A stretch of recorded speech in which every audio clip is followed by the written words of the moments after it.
439 mil toneladas. Esse é o déficit mundial de cacau estimado pela Organização Internacional do Cacau para a temporada 2023-2024.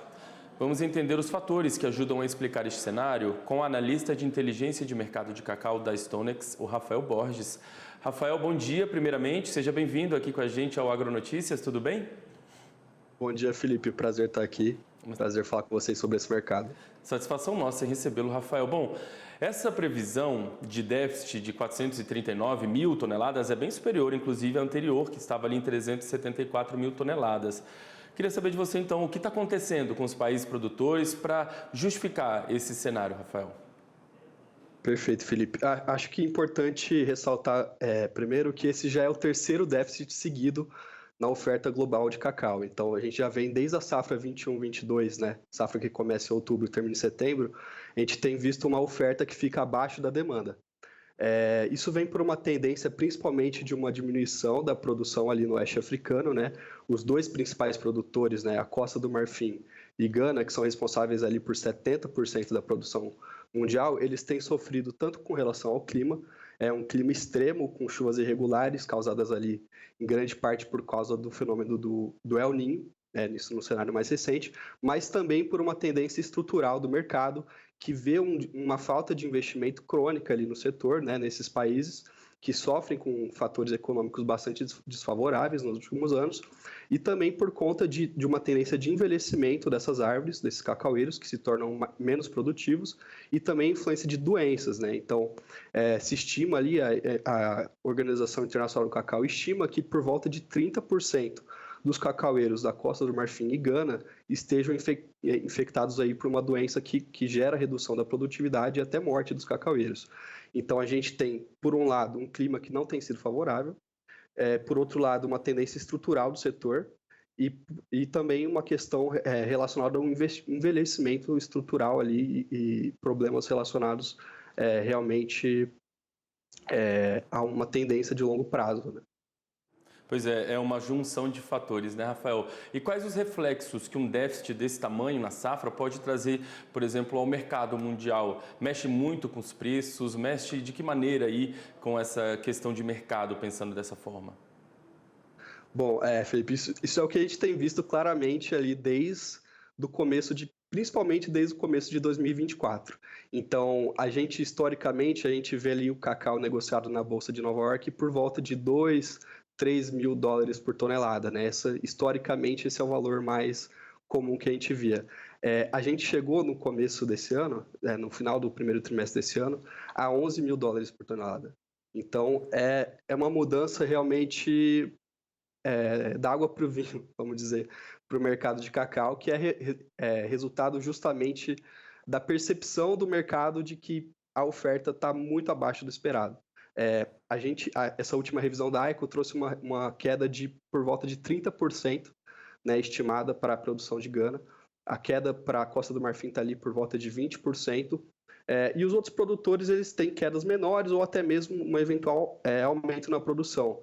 Mas como esses dois países são responsáveis por quase 70% da produção mundial, é realmente um cenário bastante crítico. Também tem contribuído para esse aumento de preço a questão da demanda, né? A demanda tem se mostrado mais resiliente do que esperado, mais resistente a esse aumento de preços.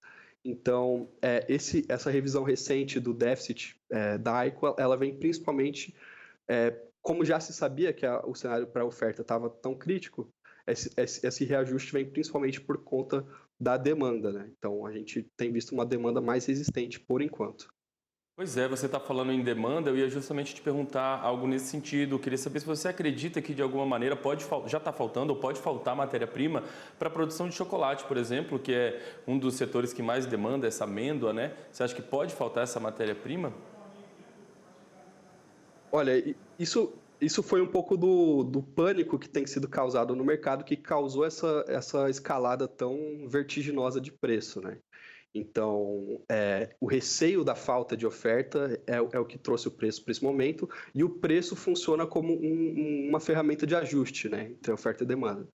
Então, o preço se ajusta para tentar regular a demanda, né, mas o que a gente tem visto até agora é a demanda seguindo forte. a gente tem visto uma safra que até agora está praticamente encerrada, então a gente não vai ter mais muita oferta de cacau no mercado até o início da próxima temporada, ali em outubro.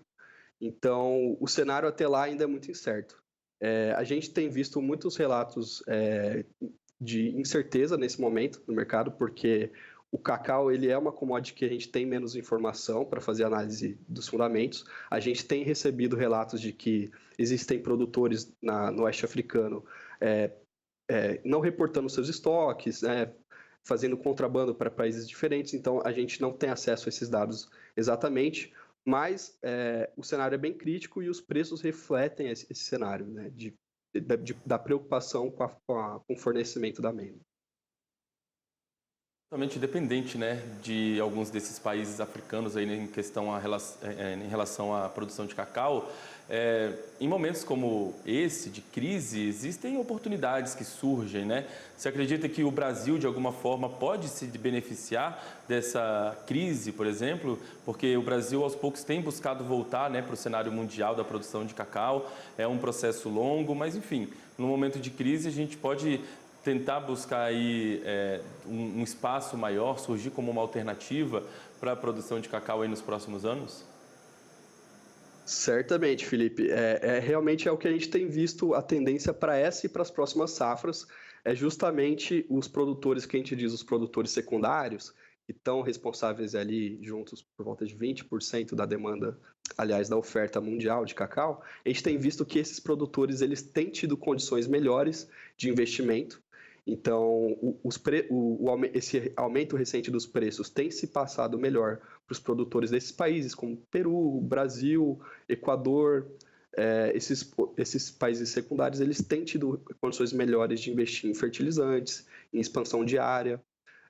Mas é claro que o cacau é uma cultura perene, então a gente tem uma demora de por volta de 5 anos para que tenha a maturidade de um investimento em um novo plantio de árvore começar a trazer frutos. Então, é realmente um investimento de longo prazo.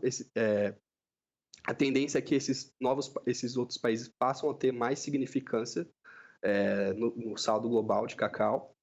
E o Brasil tem tudo a se beneficiar disso. Então, a gente já tem visto novos investimentos no setor aqui no Brasil, mas o principal produtor secundário que a gente tem visto aumentar a sua produção tem sido o Equador, né? Que hoje ele é o terceiro maior produtor mundial de cacau, né? Atrás só da Costa do Marfim. Mas enquanto a Costa do Marfim já teve uma produção superior a 1 milhão de toneladas e hoje está em 500 mil toneladas, o Equador tinha uma produção próxima a 200 mil toneladas, cerca de 5 safras atrás, e hoje ele está chegando perto dos 400 e alguns estimam que já vai chegar nos 500. Então, ele pode se tornar ali nas próximas safras o segundo maior produtor mundial, né? Então, o Brasil também se beneficia e esses outros países também têm aproveitado essa oportunidade que o mercado tem dado esse déficit no oeste africano. Bem, Rafael, queria agradecer por ter atendido a gente aqui nessa manhã, tirado um tempinho aí do seu dia para poder conversar com a nossa audiência de uma forma tão didática. A gente tem acompanhado de fato essa questão do mercado, né, de cacau, como ele tem mexido muito com o segmento e vamos continuar acompanhando, por isso com certeza a gente volta a conversar numa nova oportunidade, Rafael. Muito obrigado mais uma vez e tenha uma ótima semana. Claro, Felipe, obrigado pela oportunidade, foi um prazer conversar com você.